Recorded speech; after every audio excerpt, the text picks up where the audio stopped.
வணக்கம். சினிமா பேசுவோம் நண்பா. நஸ்ரியா பேசில் ஜோசப் நடிப்புல எம்சி ஜித்தின் டைரக்ஷன்ல வந்த சூக்ஷ்மதர்ஷினி படத்தோட டீகோடிங் தான் இந்த வீடியோல நாங்க பார்க்க போறோம். நம்ம சேனலுக்கு நீங்க புதுசா இருந்தா சப்ஸ்கிரைப் பண்ணி சப்போர்ட் பண்ணுங்க. இப்போ வாங்க வீடியோக்குள்ள போலாம். നിനക്കിപ്പോഴും ഞാൻ പറഞ്ഞ വിശ്വാസം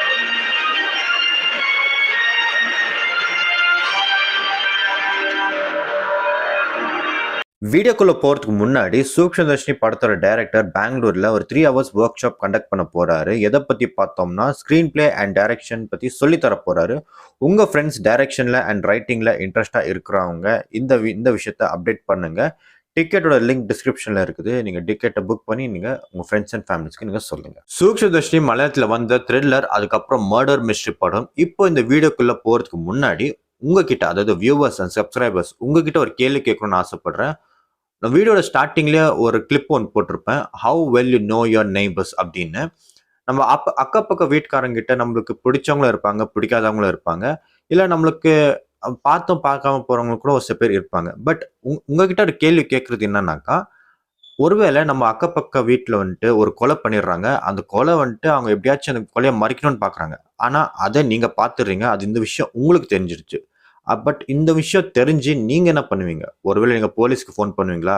இல்லை வீடியோவை ரெக்கார்ட் பண்ணுவீங்களா? இல்லைனா நீங்கள் அக்கப்பக்க வீட்டுக்காரங்க சொல்லி இதை பற்றி அப்டேட் பண்ணுவீங்களான்னு என்ன பண்ணுவீங்களோ அது உங்களோட தாட்ஸை நீங்கள் மறக்காமல் நீங்கள் கமெண்ட்ஸை சொல்லுங்கள். ஸோ இந்த தாட்டு தான், இந்த ஐடியா தான் சூக்ஷ்மதர்ஷினி படத்தோட ஒரு ஒன்லைன் ஸ்டோரி. சூக்ஷ்மதர்ஷினி படத்தை பார்த்தவங்க மட்டுமே இதுக்கப்புறம் இந்த வீடியோவை கண்டினியூ பண்ணுங்கள். ஏன்னா இப்போ இந்த வீடியோவில் சூக்ஷ்மதர்ஷினி படத்தோட ஸ்பாய்லர்ஸ் வரப்போகுது. ஸோ தயவு செஞ்சு இந்த படத்தை பார்த்தவங்க மட்டும் பாருங்கள். ஒருவேளை இந்த படத்தை பார்க்காதவங்க இந்த படத்தை பார்த்துட்டு வந்துட்டு அதுக்கப்புறம் நீங்க பாருங்க. தேங்க்யூ.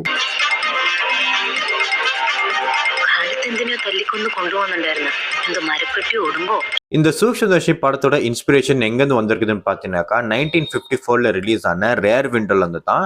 இந்த படத்தை ஆல்ஃபிரட் ஹிச்காக் தான் டைரக்ட் பண்ணிருக்காரு. ஆல்ஃபிரட் ஹிச்காக் யாரு? இதுக்கு முன்னாடி நம்ம சேனல்ல த ஹிச்காக் பாம்னு ஒரு வீடியோவா அப்லோட் பண்ணியிருக்கோம். ஆல்ஃபிரட் ஹிச்காக்கோட ஐடியாஸ் அண்ட் அவரோட தியரிஸ் எல்லாம் இப்போ கூட எப்படி தமிழ் சினிமாலையும் இந்தியன் சினிமாலையும் யூஸ் பண்ணுறாங்கன்னு சொல்லியிருப்பேன். அந்த வீடியோட லிங்க் டிஸ்கிரிப்ஷன் இருக்கும், மிஸ் பண்ணாமல் பாருங்க. இப்போ ரேர் விண்டோ படத்தோட ஒன்லைன் ஸ்டோரி என்னன்னு பார்க்கலாம். ரேர் விண்டோ படத்தோட ஹீரோ ஒரு ஃபோட்டோகிராஃபராக இருப்பார். ஒரு ஆக்சிடென்ட் மூலிமா அவரோட கால் வந்துட்டு ஃப்ராக்சர் ஆகிடும். ஸோ பெட் ரெஸ்ட்டில் தான் இருப்பார். ஸோ அவர் வீட்டில் என்டர்டைன் பண்ணுற டிவைஸ் எதுவும் இருக்காது. ஸோ அவர் வீட்டு ஜன்னல் வழியாக அக்கப்பக்க வீட்டில் என்னென்ன நடக்குது, அட் த சேம் டைம் அக்கப்பக்கம் அப்பார்ட்மெண்ட்டில் வசிக்கிறதுனால அவங்க அப்பா அந்த டைமில் அவர் யாரெல்லாம் எங்க போறாங்க வராங்கன்னு பாக்குறது தான் அவரோட வேலையா தான் இருக்குது. ஸோ அப்படி ஒரு டைம்ல பாத்தீங்கன்னாக்கா அவர் வீட்டு ஜன்னல் வழியா வந்துட்டு அவர் பார்த்துட்டு இருக்கிறப்போ அவரோட பக்கத்து வீட்டு ஆள் வந்துட்டு ரொம்ப டிஃப்ரெண்டா பிஹேவ் பண்ணுவாரு. அப்போ படத்தோட ஹீரோ கன்ஃபார்மே பண்ணிடுவாரு அவரோட ஒய்ஃபை தான் கொலை பண்ணியிருக்கிறாரு அப்படின்னு. ஸோ அப்படி அவங்க கொலை பண்ணாரா இல்லையா, இல்லை எப்படி கொலை பண்ணாங்க, அந்த எப்படி கண்டுபிடிச்சாங்கன்னு தான் அந்த ரேர் விண்டோ படத்தோட ஒன்லைன் ஸ்டோரியே. இதே தான் சூக்ஷ்மதர்ஷினி படத்திலும் படத்தோட ஹீரோயின் நஸ்ரியா அவங்களுடைய நெய்பர் பேசில் ஜோசப் ஏதோ டிஃப்ரெண்டா பிஹேவ் பண்ணுவாரு வச்சு தான் நஸ்ரியா அவங்களுக்கு சந்தேகமே வரும். ரேர் விண்டோல பார்த்தீங்கன்னாக்கா ஹீரோ வந்த டவுட்டை அவங்களோட ஃப்ரெண்ட்ஸ் கிட்ட சொல்வாரு. அதே மாதிரி தான் சூக்ஷ்மதர்ஷினி படத்திலும் நஸ்ரியா அவங்க ஃப்ரெண்ட்ஸ் கிட்ட சொல்லுவாங்க. எப்படி ரேர் விண்டோல பக்கத்து வீட்டு ஆளு கொலை பண்ணாரா இல்லையான்னு ஒரு கியூரியாசிட்டியில தான் இருக்குமோ, அதே மாதிரி தான் சூக்ஷ்மதர்ஷினி படத்துல கூட ஒரு கியூரியாசிட்டியில தான் இருக்கும். இந்த கியூரியாசிட்டிக்கு இல்லை இந்த குழப்பத்துக்கு ஒரு விட தேடுற மாதிரி தான் ரேர் விண்டோ படத்தில் ஹீரோயின் அவங்க நெய்பர்ன்ட்டு வீட்டில் இல்லாத நேரத்தில் வந்துட்டு அவங்க வீட்டுக்கு போயிட்டு ஏதாச்சும் விட கிடைக்குமான்னு பார்க்கறதுக்கோசரம் போவாங்க. பட் அந்த நேரத்தில் வந்துட்டு அவங்க பக்கத்து வீட்டு ஆள்கிட்ட வந்துட்டு ஹீரோயின் மாட்டிக்குவாங்க. அதே மாதிரி தான் சூக்ஷ்மதர்ஷினி படத்தில் கூட நஸ்ரியா வந்துட்டு பேசில் ஜோசப் வீட்டில் இல்லாத நேரத்தில் போயிட்டு பார்க்குறப்போ அப்படி பார்த்தீங்கன்னாக்கா நஸ்ரியா வந்துட்டு மறுபடியும் தப்பிச்சு வரப்போ பார்த்தீங்கன்னாக்கா பேசில் ஜோசப் கிட்ட மாட்டிக்குவார். அடுத்த சிமிலாரிட்டிஸ் என்னன்னு பார்த்தீங்கன்னாக்கா, எப்படி ரேர் விண்டோ படத்தோட ஹீரோ அவர் பெட் ரெஸ்ட் இருக்கிற டைமில் வந்துட்டு இந்த மாதிரி சம்பவம்லாம் நடக்குமோ, அதே மாதிரி தான் சூக்ஷ்மதர்ஷினி படத்தை கூட பார்த்தீங்கன்னாக்கா நஸ்ரியா வந்துட்டு அவங்க வேலை தேடிட்டு இருக்கிற டைமில் வந்து தான் அதே மாதிரி தான் இந்த மாதிரிலாம் நடக்கும். இன்னும் ஒரு படி மேலே போயிட்டு பார்த்தீங்கன்னாக்கா ரேர் விண்டோ ஒரு வேர்ல்டு கிளாஸ் திரைப்படம். அந்த வேர்ல்டு கிளாஸ் திரைப்படம் பார்த்தீங்கன்னாக்கா 1954 எப்படி தான் எடுத்தாங்கன்னு நம்மளுக்கு ஒரு சந்தேகம் வரும். இந்த படத்தை யாராச்சும் பார்க்காம இருந்தாக்கா தயவு செஞ்சு இந்த படத்தை போயிட்டு பாருங்க, ஒரு நல்ல எக்ஸ்பீரியன்ஸ் உங்களுக்கு கொடுக்கும். இந்த படம் வந்துட்டு தமிழ் டப்ல கூட அவைலபிளாக இருக்குது. ஸோ மிஸ் பண்ணாமல் பாருங்க. ரேர் விண்டோ படத்தோட இன்ஸ்பிரேஷன் பார்த்தீங்கன்னாக்கா, நம்ம தமிழ் சினிமாலும் சரி, நம்ம இந்தியன் சினிமாலும் சரி, நெறைய இடத்துல இந்த படத்தோட இன்ஸ்பிரேஷன்ஸ் வந்துட்டு தான் போகுது.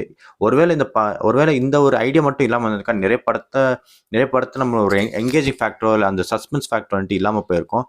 ஒரு உதாரணத்துக்கு சொல்லணும்னு பார்த்தீங்கன்னாக்கா, போர் தொழில் படத்துல பார்த்தீங்கன்னாக்கா, செகண்ட் ஹாஃப்ல வந்துட்டு சரத் பாபு தான் கொலை பண்ணாரா இல்லையான்னு ஒரு கியூரியாசிட்டி இருக்கும். அப்போ அந்த பக்கத்து வீட்ல வந்துட்டு பார்த்தீங்கன்னாக்கா, அசோக் செல்வன் இருப்பாரு. ஸோ அசோக் செல்வன் அந்த விண்டோ மூலியமா தான் சரத் பாபு வந்துட்டு பார்த்துட்டு இருப்பாரு.